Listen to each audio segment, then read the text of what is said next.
As well as the end of the financial year, last week saw the second anniversary of the National Housing Accord, with which the federal and state governments agreed to have a go at getting 1.2 million homes built in 5 years, or 240,000 a year, to improve housing affordability. Here's how it's gone. Not great. Housing construction has not increased over the past 2 years and has been well short of the target. But a more relevant question is, how does it compare with demand?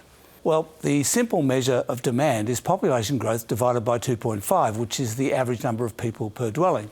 And here's what that looks like.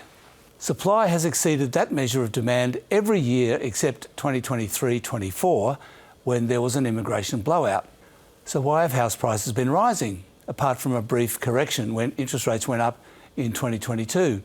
Well, the answer comes from Housing Industry Association Chief Economist Tim Reardon, who says that housing demand is a lot more complicated than population growth divided by 2.5.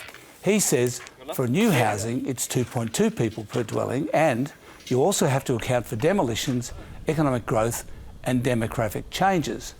So here's what he reckons that looks like. Shortages every year but one. Now house prices are falling, down 0.4% nationally in June, the biggest monthly fall since 2022. And that's because interest rates went up 3 times and investors are now deserting the field after the budget.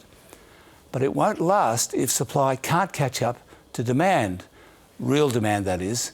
There have been some good signs lately with rising approvals, although they fell in May.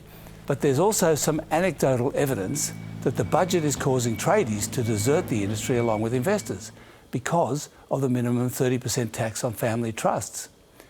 As economists and journalists usually say, time will tell.